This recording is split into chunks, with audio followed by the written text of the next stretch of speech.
नमस्कार सभी को, रेवाड़ी क्लासेस में सभी का हार्दिक स्वागत है। शुरू करते हैं आज की अपनी क्लास। और आज हम जो रीजनिंग का फर्स्ट टॉपिक चल रहा था सीरीज, उसकी लास्ट टर्म पे पहुंच गए हैं, लास्ट टाइप पे पहुंच गए हैं। मिक्स सीरीज यानी मिश्रित श्रृंखला। 3 टाइप हमने पढ़ ली है, number series, alphabet series and alphabetical order series. चौथी टाइप हमारे पास है मिक्स सीरीज या मिश्रित श्रृंखला। कैसे क्वेश्चन आते हैं इसमें? कई बार क्या है, नंबर और अल्फ़ाबेट को मिक्स कर देता है, कैपिटल लेटर भी लिख देता है, स्मॉल लेटर भी लिख देता है, मतलब 2-3 तरीके से क्वेश्चन आते हैं।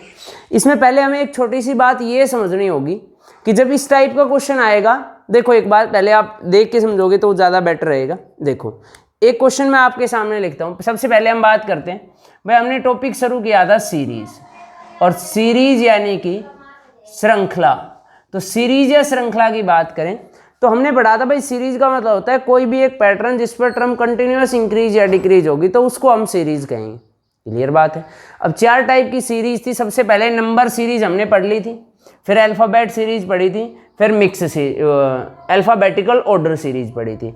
अब लास्ट हमारे पास है मिक्स सीरीज या जिसको कहेंगे मिश्रित श्रृंखला, जिसको आप कहोगे मिश्रित श्रृंखला। तो मिक्स सीरीज या मिश्रित श्रृंखला में क्या है, जिसमें क्वेश्चन जो आएगा वो नंबर और लेटर को मिला के दे दे। जैसे फॉर एग्जांपल एक क्वेश्चन ये देखो, मैं एक ये क्वेश्चन लिख दूं, A1 B2 C3 D4 और E5। आपसे पूछ ले नेक्स्ट टर्म क्या आएगी, तो आप कहोगे सर F6 आएगा। एक तो ये चीज़ है, लेकिन इसमें हमें ये बात क्लियर हो गई कि ये जो दोनों है ना, ये कंबाइन है, ये पूरे का पूरा एक टर्म का काम करेगा। हमने अलग अलग पढ़ा तब भी हमें पता है E के बाद F आएगा और 5 के बाद 6 आएगा, तो F6 आ जाएगा। एक बार फिर देखो, अगर इसी की बजाय मैं ये लिखता A26 B30 C36 D44 और E54, और आपसे पूछता नेक्स्ट टर्म क्या आएगी। अब भी बड़ी आसान सी बात थी कि sir A B C D E तो पहली टर्म F आएगी, दूसरे में सर ये 26 के बाद 30 तो 4 जोड़ दिए, 30 के बाद 36 तो 6 जोड़ दिए, 36 के बाद 44 तो 8 प्लस किए, 44 के बाद 54 तो 10 प्लस किए, तो 4 6 8 10 आगे 12 प्लस होंगे। और जैसे ही 54 में 12 प्लस करोगे तो आप लिखोगे सर कितना आएगा, 66। तो आंसर आ गया F66। इसमें एक चीज़ दिमाग में आई कि सर ये दोनों अलग अलग आपने निकाली है ना, आपने इस लेटर का इस नंबर से कोई वास्ता नहीं बताया कि सर ये जो लेटर है ना, ये इस नंबर से किसी प्रकार से लेना देना कुछ नहीं है। आप नंबर को अलग सोल्व करो, लेटर को अलग सोल्व करो, बात खत्म हो जाएगी। चलो बहुत अच्छी बात है। लेकिन अगर इसी की बजाय आपसे इस तरीके का क्वेश्चन दे दिया जाए, जैसे देखो पहले एक और ऐसा ही क्वेश्चन लिखते हैं। देखो A2 C 10 E 17 Z 26। Next term आपसे पूछ ली। इसमें हमने देखा कि सर इसमें नंबर अलग है और लेटर अलग है। भाई यहाँ से वो कॉमा जो लग रही थी वो नंबर और लेटर को इकट्ठे करके लग रही थी, और यहाँ पे नंबर भी बन रहा है और लेटर भी बन रहा है, बीच बीच में नंबर लिखा है और लेटर भी लिखा है। तो आपने कहा सर इसमें ये A है, ये C है, ये E है, ये Z है, तो यहाँ पे I आएगा। ये तो इसका आंसर ही हो गया। नहीं, A में B छोड़ दिया, C D छोड़ दिया, E F छोड़ दिया, G H छोड़ देंगे I। अगर इससे अगली टर्म भी पूछता तो सर यहाँ पे 2 था, फिर ये 8 ऐड करके 10 आ गया, फिर ये 7 ऐड करके 7 आ गया। सॉरी भाई, इसको 5 करो ना, पहले आसान वाला देखते हैं। 5 ऐड किया फिर 7, आगे आपने देखा सर ये 9, तो 5 में 2 ऐड करें 7, 7 और 2 9, तो 9 में 2 ऐड करेंगे 11, और जैसे 11 ऐड करेंगे तो 37 आएगा।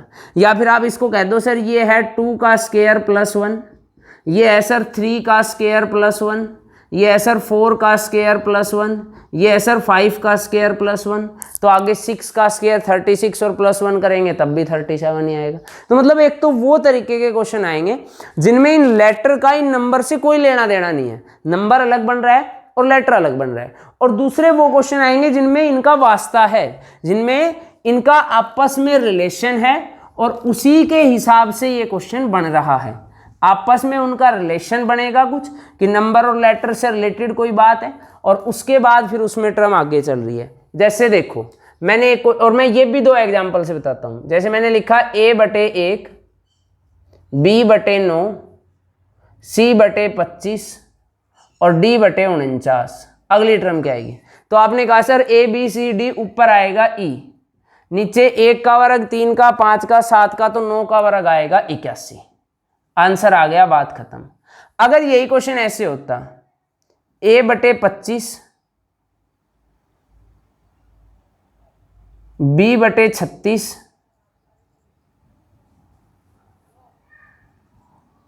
f/100, r/484, आगे पूछ लेता आपसे n/ क्या आएगा। अब इस क्वेश्चन में आपको ये पता चला सर ए में 1 जोड़ा बी, फिर 4 जोड़े एफ, फिर ये पता नहीं आर कहाँ से आ गया, फिर पता नहीं एन कहाँ से आ गया। इसका मतलब ये ऊपर वाली कोई जो अल्फाबेट की है ये कोई सीरीज बन नहीं रही। नीचे ये तो दिख रहा है कि स्क्वायर नंबर है, लेकिन ये स्क्वायर नंबर का भी पैटर्न नहीं बन रहा। पहले 5 आया, फिर 6 आया, फिर 10 आया, फिर 22 आ गया। तो हमने देखा सर इसमें क्या बन सकता है, तो या तो ये ऊपर वाला अलग है ई आएगा, नीचे वाला अलग था 81 आएगा। इसमें भाई आप देखो a का 25 से क्या बनेगा, तो आप कहोगे सर a आता है 1 पे और 25 है 5 का वर्ग, तो हो सकता है सर 1 में 4 जोड़ दियो 5 और फिर 5 का वर्ग कर दिया, हो सकता है भाई। आगे b आता है 2 पे, 36 है 6 का वर्ग, तो 4 जोड़े अगर 2 में तो 6 और 6 का वर्ग 36 बन गया सर। ये f आता है सर 6 पे और 100 वर्ग है 10 का, तो 6 में 4 जोड़ेंगे तो 10 और 10 का वर्ग कर दिया 100। ये सर r आता है 18 पे और ये वर्ग है 22 का, तो 18 में 4 जोड़े 22 और 22 का वर्ग 484। तो हमें यहाँ पे दे दिया उसने पहले ही n। अगर n नहीं देता तो हम नहीं बता पाते कि क्या आंसर आएगा। n हमें पता है 14 पे आएगा और 14 में 4 जोड़ेंगे तो 18 और 18 का वर्ग करेंगे तो 324, तो आंसर आ गया n/324। आई बात समझ में? तो ये आपको थोड़ी सी बात याद रखनी है कि कई बार क्या होता है ऐसा क्वेश्चन आएगा जिसके लेटर नंबर आपस में कोई रिलेशन नहीं है, और कई बार क्वेश्चन ऐसा आ जाएगा जिसमें नंबर और लेटर का आपस में रिलेशन है। और ये चीज़ आप तब पहचानोगे जब अगर लेटर ओनली लेटर की कोई परफेक्ट सीरीज नहीं बन रही, ओनली नंबर की कोई परफेक्ट सीरीज नहीं बन रही, तो उस तरीके का क्वेश्चन आपसे पूछेगा। तो एक बार शुरू करें, 8-10 क्वेश्चन की प्रैक्टिस कर लेते हैं ताकि ये बात आराम से दिमाग में आ जाए कि क्वेश्चन कैसा भी डिफिकल्ट आएगा हमें उसमें टेंशन लेने की ज़रूरत नहीं है, बहुत आराम से क्वेश्चन हो पाएगा। जैसे देखो एक क्वेश्चन में बिल्कुल आसान से पहले शुरू करते हैं। b5y c10x d35w e100v। Next term क्या आएगी? दूसरा क्वेश्चन है z0 x 8 v 24 t 48 r 80। अगली टर्म क्या आएगी? एक और क्वेश्चन लिखते हैं a1 2 b3 4 c5 6। Next term क्या आएगी? अगला है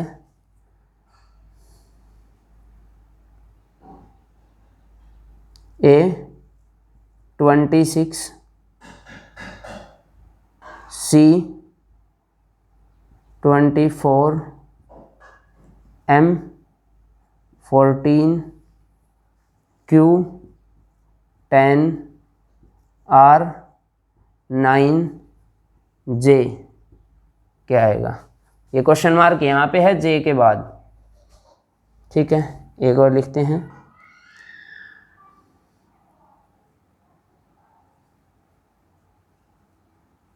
AB3,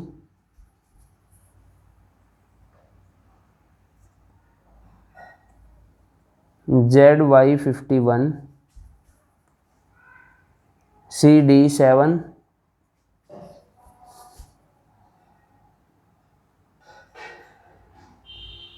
XW47,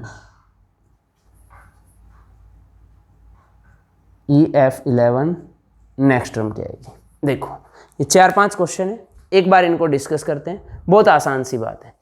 पहला क्वेश्चन है B5Y C10X D23 35W E100V, next term आपको बतानी। ये मैंने आपको पहले ही बता दिया कि जब ऐसा क्वेश्चन मिल जाए तो उसमें पहले तो ये कोशिश करो कि सर हम लेटर को अलग सीरीज बनाएं और नंबर को अलग सीरीज बनाएं। लेटर की सीरीज हमने बनाई सर, ये है B, ये है C, यहाँ पे D, यहाँ पे E, तो पहला आएगा F, ये बात लिख ली, ठीक है सर, पक्का सीरीज बन रही थी। लास्ट वाला सर Y, एक कम कर दिया X, एक कम कर दिया W, एक कम कर दिया V, तो एक कम करेंगे U, तो पहला F आएगा और लास्ट में U आएगा, ये बात तो ठीक है। अब बीच वाला 5, 10, 35, 100 अगली टर्म, आपको पता है सर ये नंबर सीरीज है, टर्म बड़ी हो रही है तो या तो प्लस होगा या मल्टीप्लाई, प्लस और मल्टीप्लाई में फर्क बताया था। जहां पे टर्म एकदम इंक्रीज हो जाए प्लस लगाएंगे, और यहाँ पे वही हो रहा है कि 5 और 10 में तो प्लस से काम चल भी जाएगा, लेकिन आगे देखो 35 आ गया और 35 के बाद तो फिर 100 ही आ गया, इसका मतलब प्लस पे तो नहीं होगा, गुणा पे होगा। अब गुणा में भी सर दो बात थी, एक तो सीधी गुणा, एक प्लस माइनस। सीधी गुणा में इसमें देख के सर 5 में 2 गुणा कर दिया 10, अब ना तो 10 का 2 गुणा 35, ना 10 का 3 गुणा, ना कहीं 35 के पहाड़े में 100 आएगा, तो हम कहेंगे सर ये मल्टीप्लाई के साथ प्लस माइनस है। इसको कहेंगे 5 तिया 15 और 5 घटा दिए 10, इसको कहेंगे 10 तिया 30 और 5 जोड़ दिए 35, ये है 35 तिया 105 और 5 घटा दिए 100, तो गुणा 3 गुणा 3 गुणा 3, तो यहाँ भी 3 से गुणा होगी, एक बार -5 फिर +5 फिर -5, तो फिर +5 आएगा। 100 गुणा 3 300 और 5 जोड़ेंगे 305, तो पहला आ गया F305U। अगला देखो, अगला हमने देखा कि सर इसमें एक तो ये बात नजर आ रही है, इधर देखो कि सर एक एक तो चल रहा है लेटर और एक एक चल रहा है नंबर, इसमें 2 क्वेश्चन मार्क लगा देता हूं मैं ताकि आप दोनों टर्म बताओ। एक एक क्वेश्चन चल रहा है और एक एक चल रहा है लेटर और एक एक नंबर। अब लेटर तो हमने देखा Z फिर X, नंबर याद है आपको तो 26, 24, 22, 20, 18, तो 16 का P आएगा। या तो ऐसे कर लो, या फिर आप ऐसे कहो कि सर Z से पहले Y छोड़ दिया X, W छोड़ दिया V, U छोड़ दिया T, S छोड़ दिया R, तो Q छोड़ेंगे P आएगा। अब बच गए नंबर, नंबर देखो 0, जब भी 0 आपको दिखे ना तो दिमाग में कहीं ना कहीं ये बात आ जानी चाहिए कि सर ये क्वेश्चन स्क्वायर क्यूब का तो नहीं है, ये क्वेश्चन पावर का तो नहीं है, इसमें 0 आ रहा है। तो हाँ, क्योंकि 0 बनेगा जब एक में से एक माइनस करेंगे, तो हो सकता है वो 1 का वर्ग -1 हो सकता है 1 का घन -1 हो सकता है 1 की पावर 1 करके -1 किया हो सकता है 1 की पावर 5 करके -1 किया हो, क्योंकि 1 की तो कितनी भी पावर कर लो 1 ही रहेगा। तो 1 का स्क्वायर -1 0, इसको हम कहेंगे सर ये बनता है 3 का स्क्वायर -1, भाई 3 का वर्ग 9, 1 घटाएंगे 8, इसको कहेंगे सर 5 का स्क्वायर -1, इसको कहेंगे सर 7 का स्क्वायर -1, इसको कहेंगे सर 9 का स्क्वायर -1। तो 1 3 5 7 9, तो आगे आएगा 11 का स्क्वायर और -1, तो 121 में से 1 घटाएंगे 120। अगला देखो, अब हमने देखा कि सर इसमें भी सेम ही है, एक बार नंबर आ रहा है लेटर आ रहा है, लेकिन इसमें यह है कि पहले एक लेटर है फिर 2 नंबर है, फिर एक लेटर है फिर 2 नंबर है, फिर एक लेटर है फिर 2 नंबर है, तो इससे बाद वाला लेटर आएगा। और A B C, तो इसके बाद आएगा D, लिख दिया D। अगर इससे आगे पूछता तो सर ए के बाद 1 और 2 थे, बी के बाद 3 और 4 थे, सी के बाद 5 और 6 थे, तो यहाँ पे सर 7 आएगा और 7 के बाद 8 आ जाएगा। तो आंसर आ गया D7 8। अगला देखो A26, C24, M14, Q10, R9, J। और अब ये देख लिया करो, इधर देखो, अगर ये पूरी टर्म पूछता तो ये नंबर का अलग पैटर्न बनता और ये जो जो लेटर बच गए इनका अलग पैटर्न बनता। लेकिन इसने तो भाई जे तो लिख के दे दिया और सिर्फ ये पूछा है, इसका मतलब ये जो नंबर आएगा ये जे पे डिपेंड करेगा। हम इसको कहेंगे सर ए आता है 1 पे और ए का अपोजिट लिख रखा है जेड और उसका नंबर है 26। फिर सर सी आता है 3 पे, सी का अपोजिट होता है एक्स और उसका नंबर है 24। फिर सर आता है एम 13 पे, इसका अपोजिट एन और एन का नंबर है 14। फिर सर क्यू आता है 17 पे, इसका अपोजिट जे और जे का नंबर है 10। नहीं भाई, और आर आता है 18 पे, इसका अपोजिट है आई और आई का नंबर 9। तो जे आता है 10 पे, जे का अपोजिट होगा क्यू और क्यू का नंबर कितना आ जाएगा 17। तो आंसर आ गया J17। अगला देखो, अब हमने देखा सर ए बी, यहाँ पे सी डी, यहाँ पे ई एफ, तो इसको छोड़ के यहाँ तो समझ में आ गया जी के आएगा, सॉरी जी एच आएगा। अगला देखो, इसमें जेड वाई, फिर एक छोड़ दो एक्स डब्लू, तो देखो जेड वे एक कम हुआ वाई, फिर एक्स एक कम हुआ डब्लू, तो पहले आएगा वी और फिर एक कम करेंगे यू, तो वी यू आएगा यहाँ पे। ये बात तो सही है। अब सर ये 3 था, 4 जोड़ दिए 7, 7 में 4 जोड़ दिए 11, तो 11 में 4 जोड़ेंगे 15, तो अगले वाले के लिए है। बचे वाले में से 51, 51 में से 4 घटा दिए 47, तो 47 में से 4 घटाएंगे 43। एक तो ये तरीका। दूसरा, इसमें देखो सर ए आता है 1 पे और बी आता है 2 पे और दोनों को जोड़ के 3 लिख रखा है। यहाँ पे सर जेड आता है 26 पे, वाई आता है 25 पे, दोनों को जोड़ के 51 लिख दिया। यहाँ पे सी आता है सर 3 पे, डी आता है 4 पे, दोनों को जोड़ के 7 लिख दिया। यहाँ पे एक्स आता है सर 24 पे, डब्लू आता है 23 पे, दोनों को जोड़ के 47। तो ये सर E5 पे जब आपका V और U आ गया था तो आप इसको कहते हैं सर ये आएगा 22 पे और ये आएगा 21 पे, और एक बार दोनों को जोड़ के देखो 43 ही आएगा। और अगर आप ऐसे भी कहते सर A B पहले दो, फिर Z Y लास्ट के दो, फिर C D इससे अगले और X W इससे पहले वाले, E F तो X W से पहले वाले V U आएगा, तब भी आंसर VU43 आता। तो इसमें कोई दिक्कत तो नहीं है। तो मिक्स सीरीज का क्वेश्चन इस तरीके से आता है। ऐसे अगर कभी भी आपसे क्वेश्चन पूछ ले मिक्स सीरीज का तो आप क्वेश्चन आराम से कर पाओगे। अच्छा, अब इसमें क्या करता है, अब इसमें थोड़ा सा जब हम बैंकिंग की तरफ शिफ्ट होते हैं, जब हम थोड़ा सा बैंकिंग की तरफ शिफ्ट होते हैं, या हम ये कहते हैं कि NTSC में भी कई बार ऐसा क्वेश्चन आ जाता है जिसका एक पैटर्न आपको समझा देगा और फिर आपसे नंबर पूछ लेगा कि क्या आएगा। जैसे ऊपर आपको लिख देगा कि जिस प्रकार से, ध्यान से समझना है, जिस प्रकार से ऊपर एक सीरीज का पैटर्न दिया गया है उसी प्रकार से नीचे वाली सीरीज में क्या नंबर आएगा। जैसे देखो मैंने एक क्वेश्चन लिखा है यहाँ पे,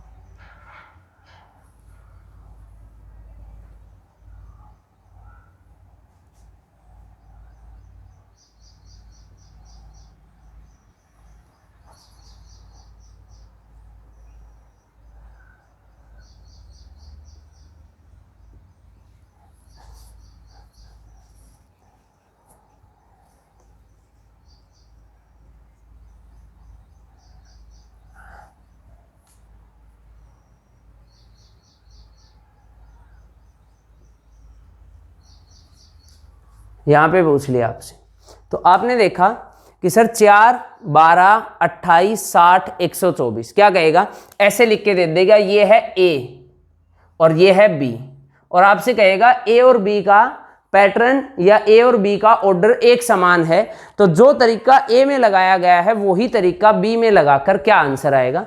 एक और क्वेश्चन मैं लिखता हूं, इधर देखो,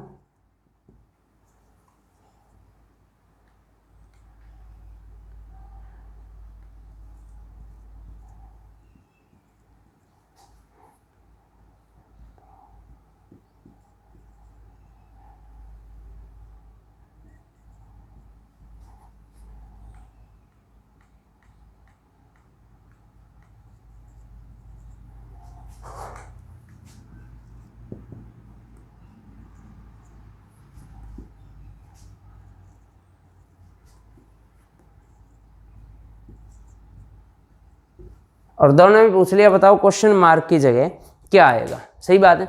तो आपने देखा सर ऊपर वाले में 4, 12, 28, 60, 124, ये सीरीज का आप पता कर लो कैसे है। यहाँ पे क्वेश्चन मार्क हम फिलअप कर देंगे, अपने आप आंसर आ जाएगा। हालांकि ये सीरीज भी सेम है, लेकिन इसमें क्या होता है सर, ये तो आप वैसे भी कर लेते, इसमें दिक्कत ये है कि सिर्फ आपको ये देता और अब आपसे पूछ लेता, यहाँ पे लिख देता ए और यहाँ पे लिख देता बी, और अब आपसे पूछ लेता बताओ क्वेश्चन मार्क की जगह क्या आएगा, या यहाँ पे हम लिख देते मान लो सी, और अब आपसे पूछ लेता बताओ क्वेश्चन मार्क की जगह पे क्या आएगा, तो ये क्वेश्चन ऐसे आता है। अब हमें पता है कि सर ये 4, 12 से भाई गुणा तो होगी, अब साफ दिख रहा है 4 दूनी 8 और 4 जोड़ दिए 12, 12 दूनी 24 और 4 जोड़ दिए 28, 28 दूनी 56 और 4 जोड़ दिए 60, 60 दूनी 120 और 4 जोड़ दिए 124। तो ये जो पैटर्न लगा है ना, वही पैटर्न इसमें लगाना है। इसमें क्वेश्चन मार्क की जगह भी पूछ सकता है, ए बी की वैल्यू भी पूछ सकता है, ए बी सी का प्लस भी पूछ लेगा, इसके हिसाब से बताओ ए प्लस बी क्या होगा, है ना। तो इस तरीके का कोई भी क्वेश्चन पूछ ले तो हम कहेंगे सर 5 और ये लिखा है ए, तो ये 5 ए तरीका तो लगेगा, 5 दूनी 10 और 4 जोड़ दिए तो ए की जगह 14 आएगा। फिर सर गुणा 2 + 4, 14 दूनी 28 और 4 जोड़ेंगे तो 32 आएगा। सही बात है। तो क्वेश्चन मार्क की जगह तो 32 आ गया। फिर सर 32 दूनी 64 और 4 जोड़ेंगे 68, बी की जगह 68 आएगा। ऐसे ही 140 आ जाएगा। अगला देखो, 200 का आधा है 100, है ना, भाग 1/2 + 1, है ना, 2 जोड़ दिए, 2 से भाग किया, ऐसे करो 2 से भाग +2, फिर 2 से भाग फिर +2। तो इसमें भी सेम लगेगा, पहले 2 से भाग करेंगे तो यहाँ 50 आएगा,